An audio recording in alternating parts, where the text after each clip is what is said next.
Hey guys, and welcome to CPL Fever. It's your host, Jack and Angie Murray here, and today we are thrilled to be joined by Halifax Wanderers' new signing, midfielder Pierre Lamothe. So how are you? I'm good. How are you guys? We're great. We're so excited that you were able to come on to the show. Yeah, very excited too. Looking forward to talk to you. Yeah, us too. My first question for you is, how did you fall in love with soccer? Uh, I think my older brother was playing, so it was easier for me to start playing soccer. Uh, my dad got me into it at a really young age.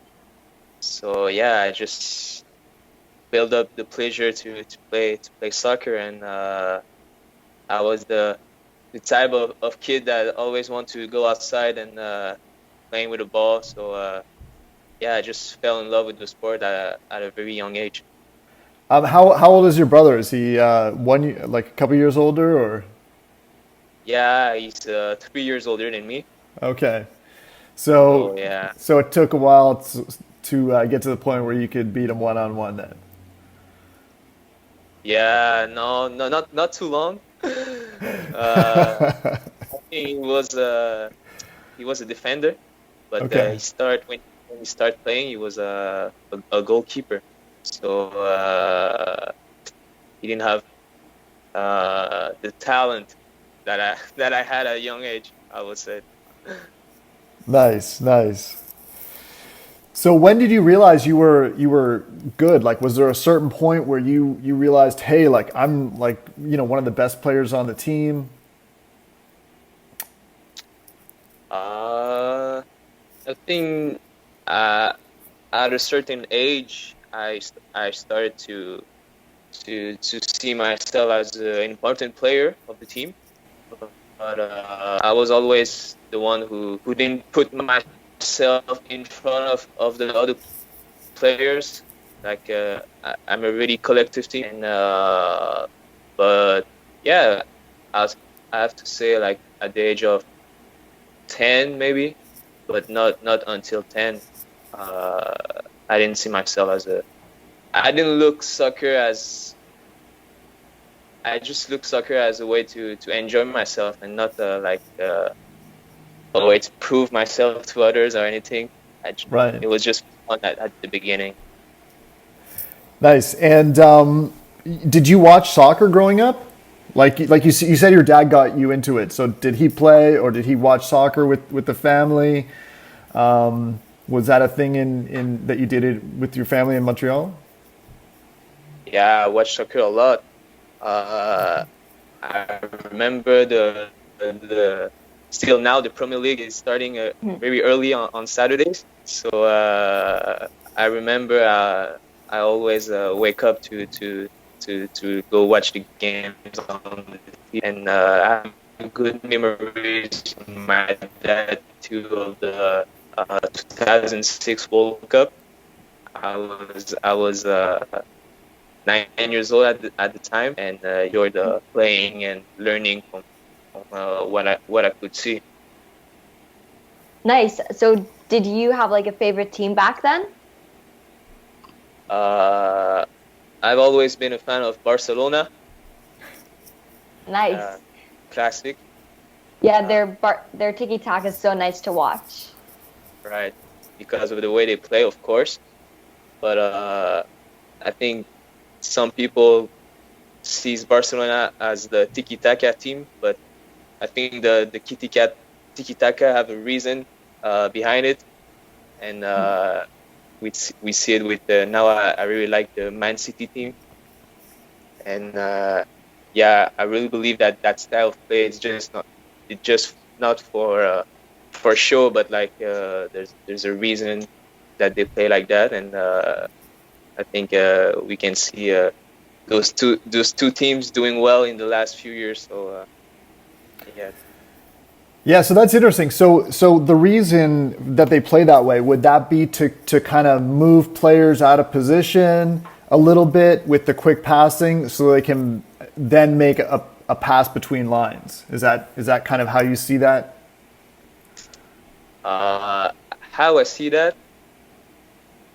it's a tough question because I would like to see like a training session or something, but I think there's a purpose in every movement of the I yeah, I just really enjoy how the players are moving, changing position, but I think the main point is it's a position style of play. So the players, they trust each other. They trust the guy with the ball, and so they're able to stay in those positions and then don't move too much everywhere for no reason.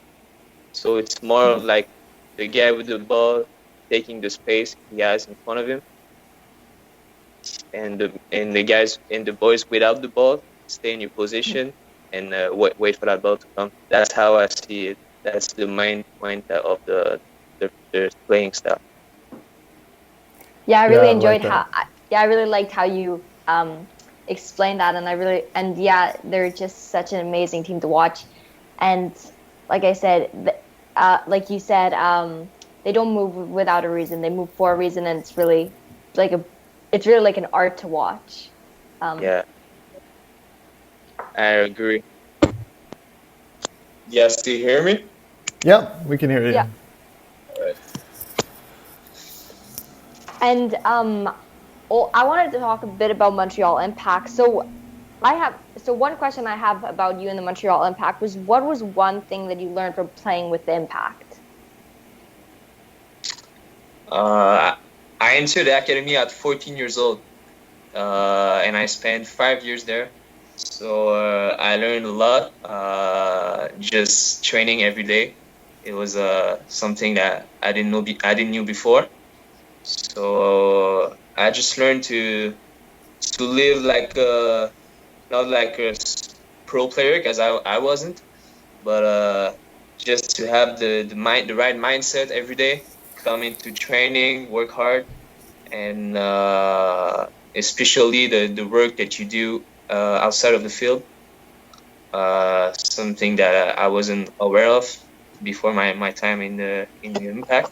So yeah, I have to say that that's the most important thing, I think, for a young player, to learn how to do the things well outside of the field and at home, so that you can be good on the field after. Yeah, so what kind of things are you talking about off the field? Are you talking about just doing more drills and more practicing off the field, or are you talking about other things as well?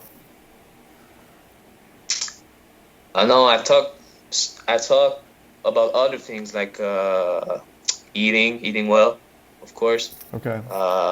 Sleeping, everything you do to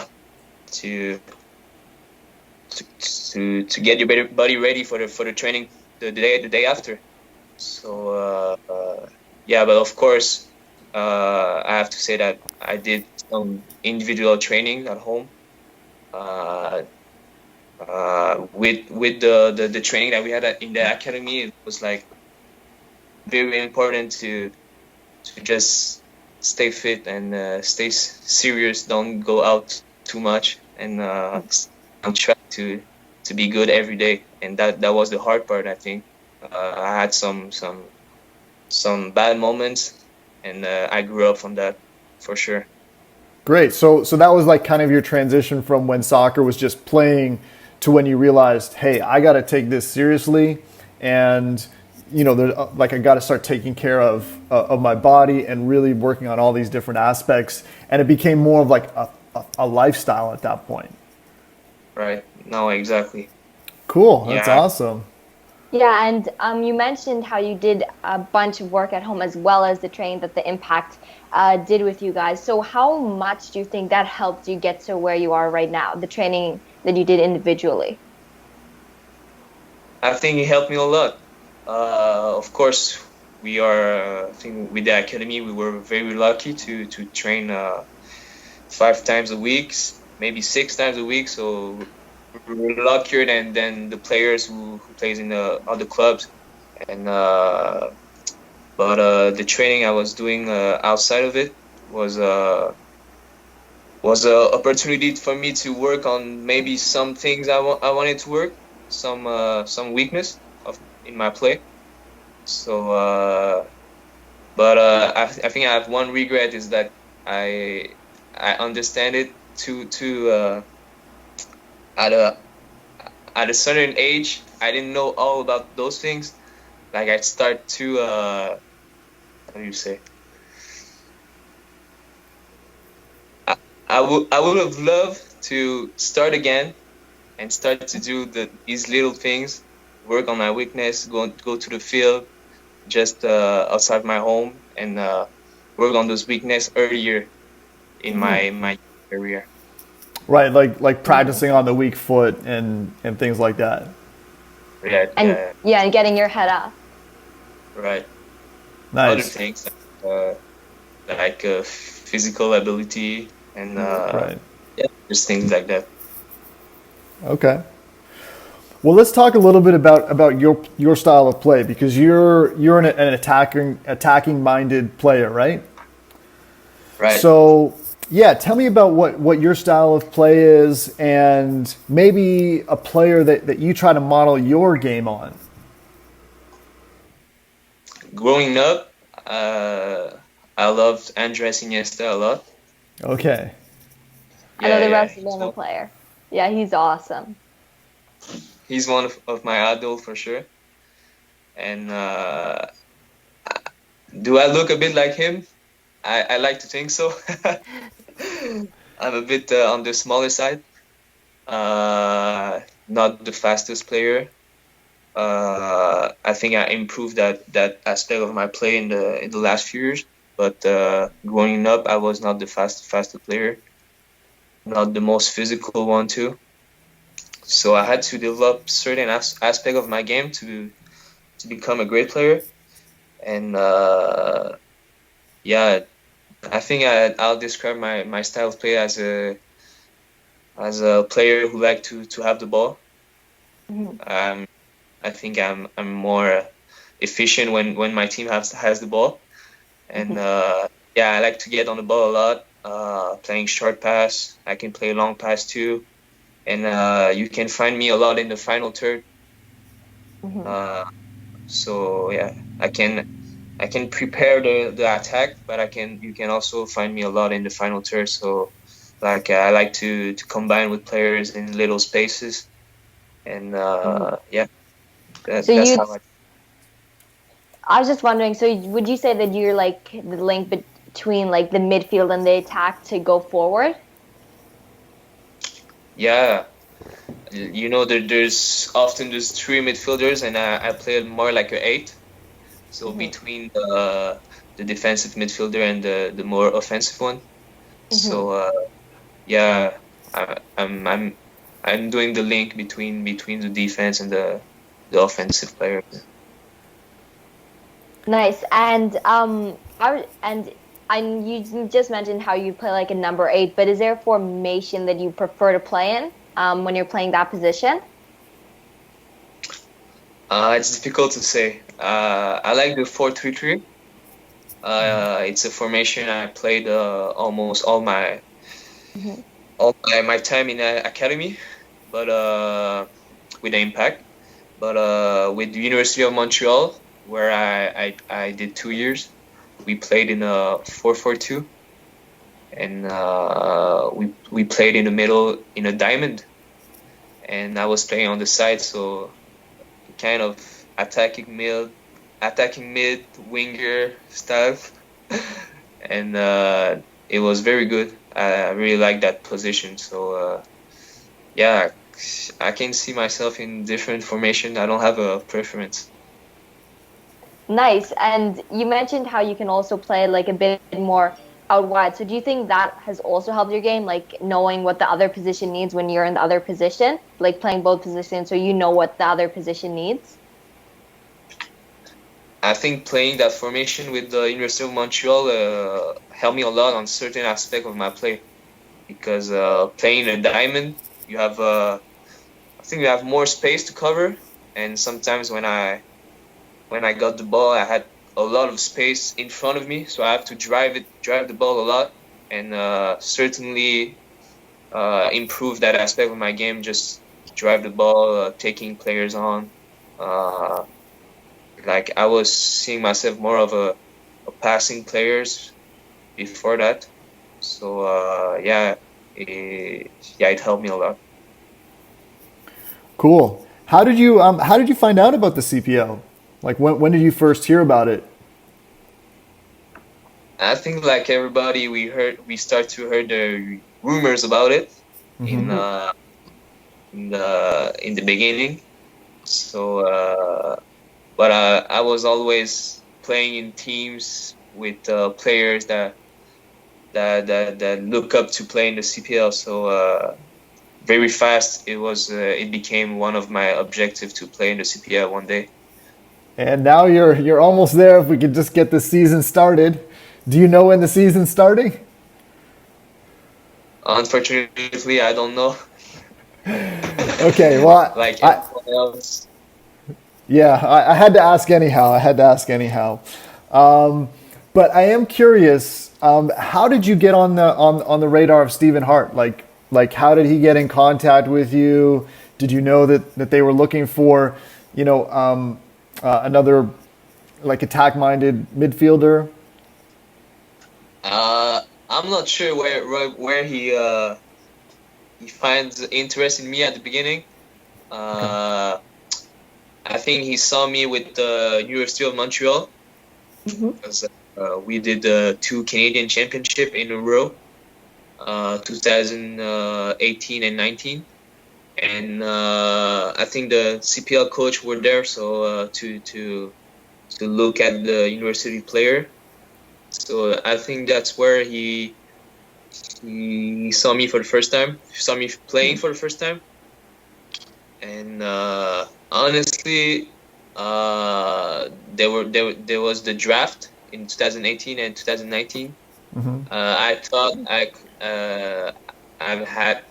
will have the chance to get drafted, but it didn't came up that way. So honestly, it was during the COVID year last year.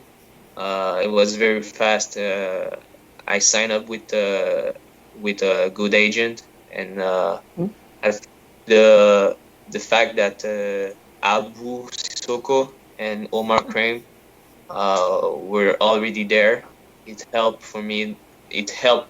They talked about me a bit to the coach. Okay. But I think the coach knew me already. Just didn't took the chance to sign me yet. But I think it really helped me that Abu Sissoko and Omar Krem coming out of university did well last year. So that helped me had the chance to sign with Wanderers this year. Yeah, we're so happy that you came to play with the Wanderers because you're like a great player with lots of quality. And speaking of Omar Krem, are you excited to be able to play with him again? Very excited. We had a great time in the University of Montreal. A lot of success. So I'm looking forward to play with him. He seems to be playing another position here. I was playing with him in the middle in Montreal. He's more of a winger here. But I have a good relation with him. We understand each other on the field. So we're spending a lot of time. I spend time with him right now. So I'm really happy to be able to play with him again. Yeah. Did you see his goal in the Island games? Of course, I watched the game live. Yeah. Awesome. Yeah. That's pretty cool. So so that's great. So you'll be playing with Omar. I guess he's helped you settle into the team. And how long have you been in Halifax? Like practicing with the team? I arrived here 1st of March. Okay. Had to do 2 weeks of quarantine and start training right after. So it's been a month and a half now that we are training, but I don't know if you guys know, but the government gave new restrictions. So right now we're not training in with the whole team. It's a bit complicated. We're training with a group of five players. So it's not the best, but we're trying to stay fit right now, and still waiting on the news from the CPL about the season. Yeah. But we have to be patient, I think. Yeah, hopefully with patience, all this will clear up and then we'll have like a big season. And yeah, it's too bad that COVID has gone a bit worse again. Yeah, we did see those restrictions because I play like club and like recently the government also is like they stopped most of the soccer. So that's unfortunate, but hopefully soon everything will go back to normal. Yeah, I hope so. So what's it been like practicing with the team? Have you what are your first impressions of being able to practice with the team and play with those guys and work with Stephen Hart? What have you picked up from just that little bit of time that you've been able to be with the team while they were playing? I think it's such a great group of guys. Even before coming, I heard about it, so it was very easy to enter the group and feel comfortable to express myself on the field. Coming out of few months without playing because of COVID, it was challenging physically, but right now it's in the last few weeks. I can show what I can do, and like the group was very easy to feel myself, and even with the coach, we had a talk, and he knows my qualities, so he wants me to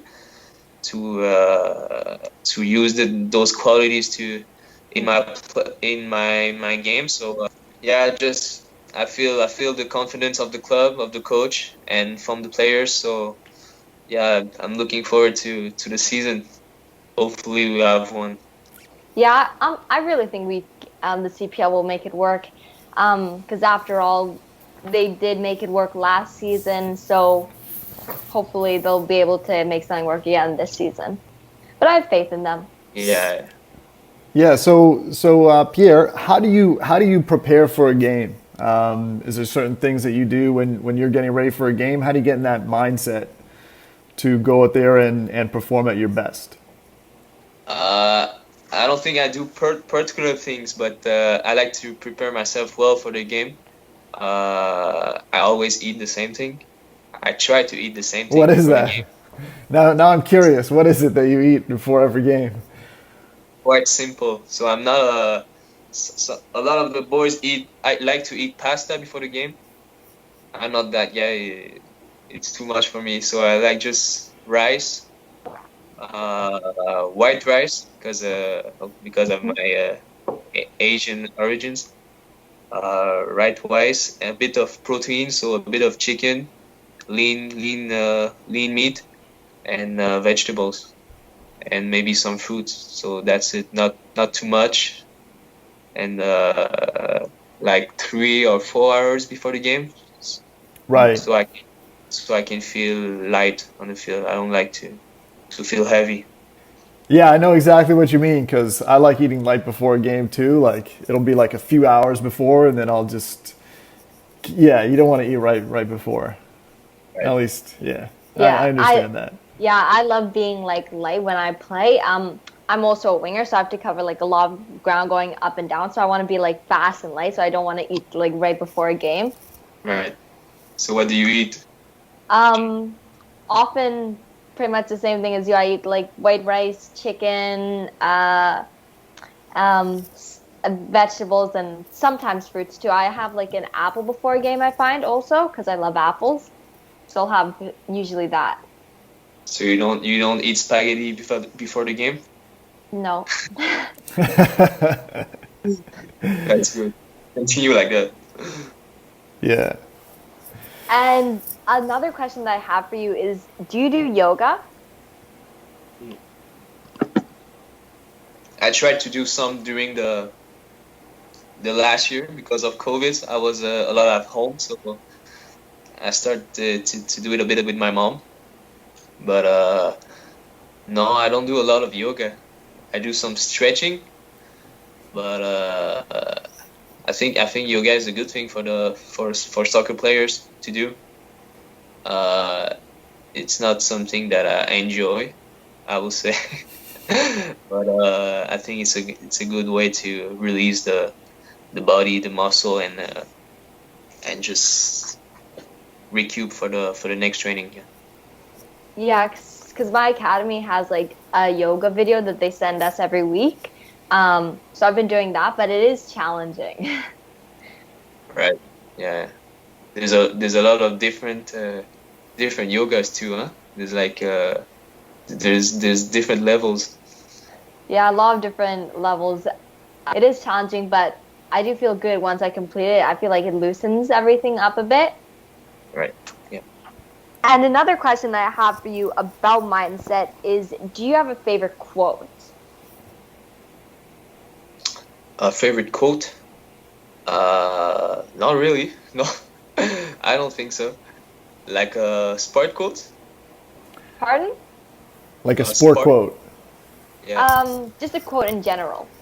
No, I don't think so. I have a word that I like to use, and Okay. that one of my coach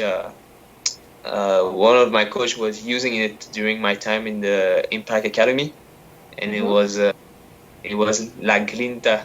Grinta. It's an Italian word. Mm-hmm. And it meant like it means determination.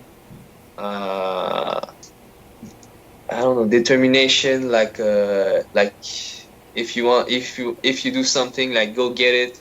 You don't have to. Don't wait to let it come to you. And it's just a powerful word he was using in every speech he was doing before the games or at training. So it's stick in my head, and now Grinta. I yeah, la grinta. Yeah. That you know what that's really interesting because I don't know if you know this, but that was a word that Stephen Hart wrote on the whiteboard in the Island games, like for the team. So I don't know if he's talked about that or you knew that or Omar told you that, but that's perfectly in line with I guess the mentality that Stephen Hart wants to have on his team. So Yeah, that sounds like you'll fit in just yeah. perfectly. I didn't know about that, but I think maybe a lot of people are using it right now. Yeah, Yeah, yeah. Yeah. It's that's a good one. cool. Yeah, that's cool. So when you're like as a professional player, right? There there's a certain number of subs. There's so many players on the team.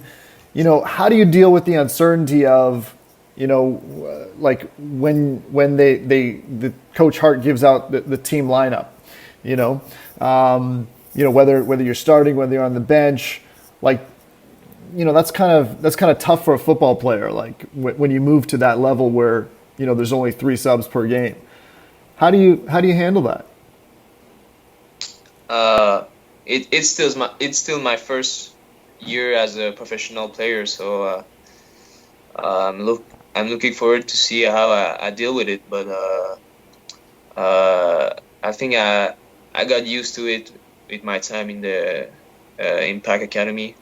A lot of competition between the players, and I also reached the reserve team where we were playing in the USL. So every day it was challenging to compete with players, but I think I'm the type of players that likes to compete and like to work to find my place in the team.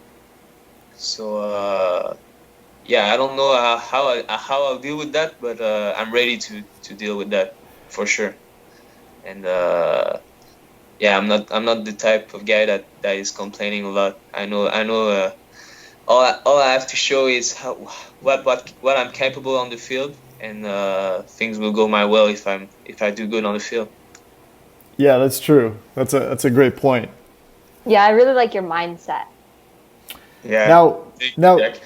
yeah, now your mindset, like, is that something like have you always had that mindset, like, or was that something that you had to develop when you went through, let's say, the Impact Academy, and suddenly, you moved to a level where the competition was a lot higher, right? Did you have to kind of make that decision? Okay, I'm going to be a coachable player. I'm going to, no matter what the coach does, I'm going to just work harder. If I don't get picked, I'm just going to work harder, because I know there's some players that are talented that don't have the right attitude, right? So, and I'm sure that you've probably seen some of those players in your as you've gone through these different academies and whatnot. So, how did you develop that attitude that you wanted to be, positive, no matter what happens? I think from a young age, I always had that mindset of a team player.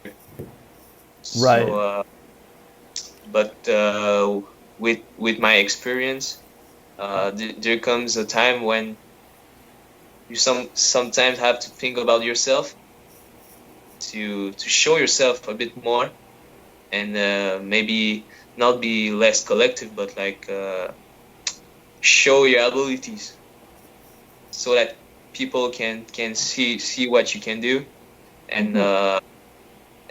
but my mindset of team player, I think it comes from my education, from my parents first of all.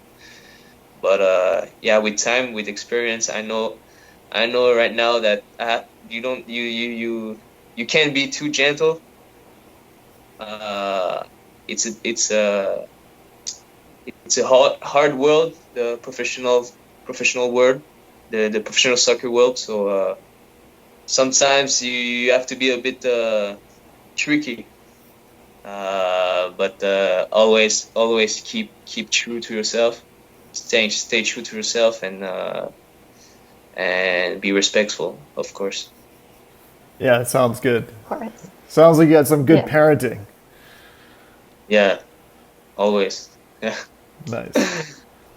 And I had a question for you about training that you do individually. So, do you use any tools for training, or is there a specific drill that you do when you're training by yourself? Yeah, but yeah, I have a lot of specific drills.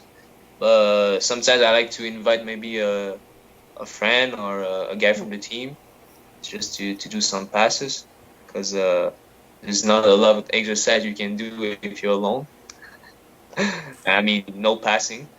But I think during my time with the Impact Academy, when I get injured, and when you come back, you don't start right away with the group. So I was training a lot of times with the physical coach, the you know Hmm. the performance coach, and I learned a lot about it. I learned a lot from that, and it showed me a lot of different drills I can do on my own. Myself, I like to work a lot of my on my dribbling Hmm. when I'm alone, yeah, or on my fitness. But I think it's good to invite someone with you sometimes to just work on some passing drills.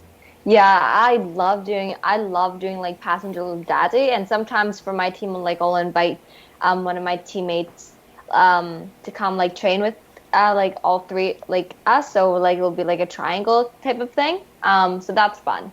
Passing drills are like ri I really like the passing drills when you kind of get into a rhythm, just passing, and it feels like relaxed, but also like you're using the right technique, and it's like how you see a nice ball.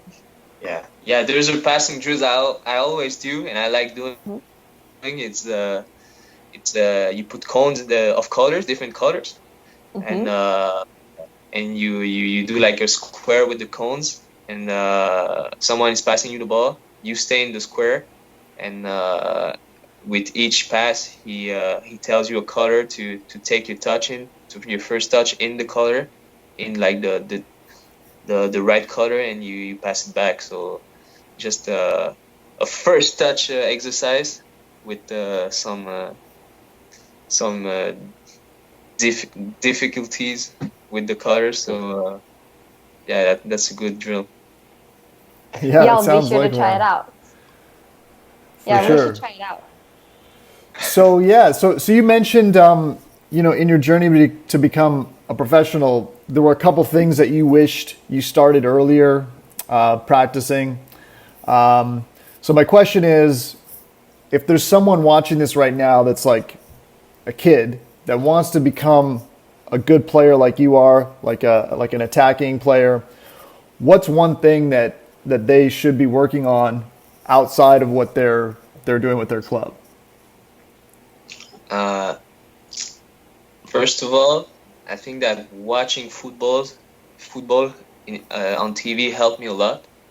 Okay. Not just not just watching player doing skills and dribbling, but like how the players move, how they see the game. So I started that at a really young age, and I still think that helped me a lot to understand the game and think faster than other players. Apart from that, yeah, like I said in the beginning of the interview, like you have to do the work if you want to become a professional soccer player. You have to do more than others, and that means sleeping well, eating well, resting, of course. A lot of times I wanted to go out with my friends, but I couldn't do it because I had training the day after or the game the day after. So it's I wouldn't call it sacrifice that because that's what I like to do. Playing soccer is what I like the most. So just be be be aware of those little things that can make an impact on your game, and certainly all those things are out of the field. So yeah, again, all the little things you can do out of the field, so you can perform on the field. Like the little details that sometimes you just like don't think about. And I talk a lot about that because uh, I felt it when I start to to look at those things more. Uh, Hmm. the regret I have is that it happened after my time in the with the Impact, and with the Hmm. Impact with my time in the Impact Academy, it's like some days I wasn't good, and I didn't know why because I was too young to ask myself the right questions, and sometimes it was just because like I didn't sleep enough the night before, and I'm sure right now that it had an impact on my progression with the as a player in the academy. I think I miss out on those little things in my young age. Yeah, that's great advice, for kids who are doing that. Because you're making that connection of how you're taking care of yourself and those things off the field having an impact, and just being aware of that. And then also, speaking of awareness, it sounds like you developed a lot of soccer IQ from watching the game, whereas other players that you were playing with, maybe at like a younger age, weren't watching soccer. It gave you an advantage or an ability to read the game quicker than other players. Would you agree with that? Maybe not read the game quicker, but understand the game better than others. Uh, I think it's a quality you can develop to read the game, but it was in me, I think, from a young age. So, uh, yeah, just understand why these things happens, why why in a different situation, we can't get out of the back. Just to reflect more on the game than others, and of course it developed a quality of intelligence when you play. So like I said, it's more of understanding how the game is played, and less things about on the field in the moment. And I like what you said there, because I've heard that, and I believe that more than half of the game is played in your head, and less than half is played actually like with your feet and stuff, because you can. Because something that one of my coaches told me is that even if a player is greatly skilled, if they make bad decisions, they're not a good player. But if you make good decisions and you're not the best skilled, you're still a better player than the person who's really skilled that makes bad decisions. Yeah, that's the thing. I think the mentality of the player is a very important aspect of the game, and I knew a lot of players that are gifted with the ball, very good dribbling abilities, but as soon as you put them on the field, they don't look like the same players that I know. So there's the intelligence, but there's also the confidence that I find very important. You can be intelligent, you can have good technical abilities, but if you're not confident at certain moments, it shows in your play. So that happened to me sometimes. So I know what I'm talking about. And when you lose confidence, you have to have that ability to reset and get through it. Yeah, that's a really good point. And just what I thought you said there was like extremely interesting. And I don't have many more questions for you, but Dai, do you have some? Because I think maybe we should go into the rapid fire. Yeah, let's go into the rapid fire. But I wanted to ask you just before we do that, what's the best piece of advice that a coach has given you? Ooh, that's a nice one.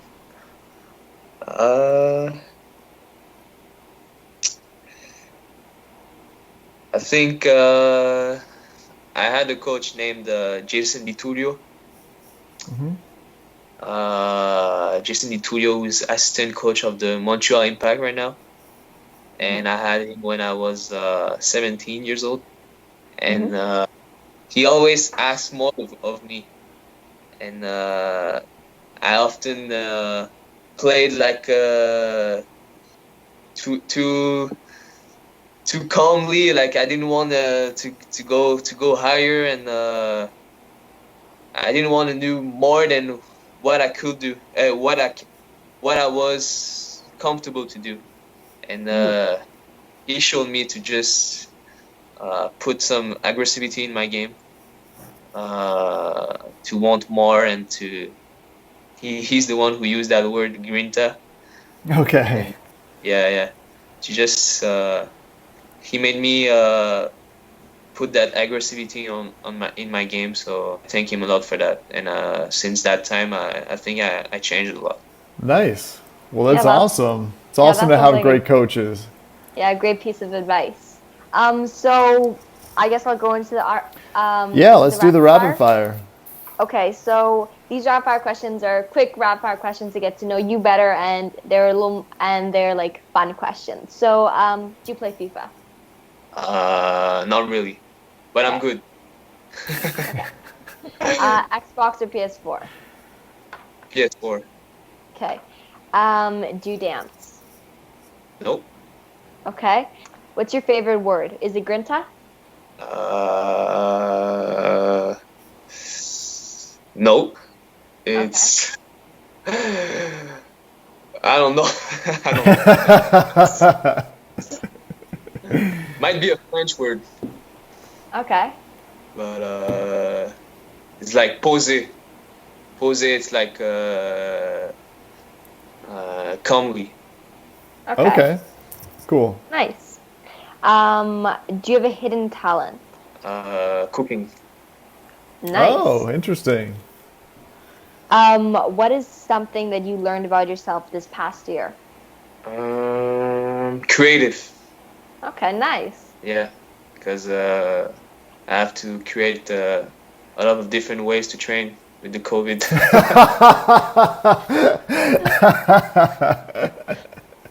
Absolutely. Yeah. Yes, for sure. Do you support any other soccer teams other than Manchester City and Barcelona? The Montreal Impact. Yeah. There's Okay. But they're now called Club de Foot De Foot Montreal. Montreal, right? Yeah, even I can remember right now. Yeah, it's the Foot Montreal, yeah. Yeah. And who else? I loved Arsenal once. Now less, but yeah, Arsenal. And I enjoyed watching Arsenal in the time of Arsene Wenger.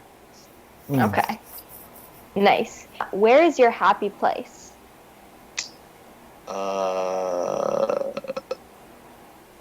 Montreal. Nice. And do you have a nickname? French coach often called me Pierrot. Okay. Oh, okay. That's cool.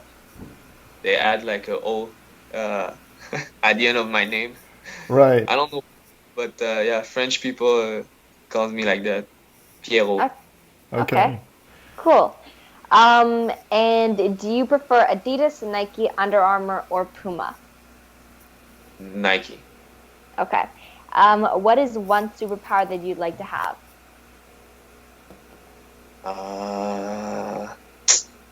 Running very fast. Okay. That'd be a really good superpower for soccer. So you that mentioned you already- cook. Yeah. Yeah, so what is your favorite thing to cook? Pancakes. Oh, really? Okay. Okay. For breakfast, for dinner, for supper. I switch it a lot. But the key ingredient is banana. Oh, okay. That's All right. interesting. That's cool. If you could buy any type of food right now, what would you buy?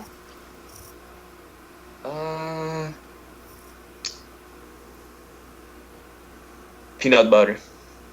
Okay, nice. Are you more of a morning or a night person? Night. Me too. I'm a night owl. What are you currently reading? Nothing. Okay. I'm not a great reader. I got one. What do you miss most about Montreal? Nightlife. Not too much, but Yeah, it's kind of different with COVID now. I have to say it's cheesy, but family. Yeah. No, that's good. That's good. Good. And if you could explore all the oceans, go to outer space, or visit 50 different countries, which would you choose and why? I will choose Vietnam because it's my mom birth country, and I went once. I was young, so I would like to go back. Oh, that's cool. Yeah, Vietnam would be a really cool place to go. Yeah, for everyone.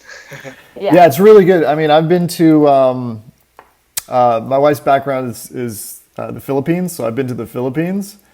But I think it's really great for people to visit different cultures because you end up having a different experience and having more empathy for different people because it's just you get to experience a completely different reality, a different way of life, and different food, which is always good. Yeah, right. Yeah. If you watch Netflix, what are you currently watching, or what was your favorite thing to watch? Right now, with the roommates, we're watching Game of Thrones, but it's not on Netflix. It's on Crave. Okay. Okay, cool. Netflix, I think I like the documentaries. They have a lot of good ones. Yeah, we watched a couple of the documentaries. They're pretty good. Yeah, sport documentaries, right? Oh yeah, sport documentaries. They're the best. Yeah. What is your most used emoji? The eyes. Okay. 3 words to define you. Uh, mm, Calm, passionate, and funny. Okay, yeah, I see those in you. I like to think so. And this is my last rapid fire question for you. So, what are your goals for the future? Uh, short-term goals to have a good season with the Wanderers. Hmm? To be able to play as much as I can, and to prove myself that I have the level to play in that league, and to be not just to play, but to be a good player in that league. And long terms, we'll see. I always have that dream to go in Europe to play, but that won't happen right now. So I'm looking forward for my short term goals, and yeah, that's my sport goals. And yeah, I just want to do well here before thinking about anything else. Yeah, well, I think you can achieve all of those goals. You're a great player, and I'm super excited to see you play on the Wanderers team. Thank you, Jack. Yeah, so I just wanted to say thank you again so much for coming on. Like I said, you're an amazing player, and we were very thrilled to have you on the show. Yeah, so just thanks again for coming on. Just I want to thank you guys for inviting me again, and yeah, it was a real pleasure to discuss with you guys. Can't wait to see you on the pitch, my friend. It will be fun when we get this season started. I'll be looking very much forward to seeing that, and I'm sure you will be too. Yeah, same for me. Yeah, hopefully we have that season we're all waiting for. Yeah, for sure. Well, thanks so much, Pierre. Really appreciate you taking the time with us, and you gave some great advice for young players who want to follow in your footsteps and become professional as well. So thank you so much for taking the time. Yeah, it was a pleasure. Great. Thank you, guys. Thank you. All right, bye. Bye.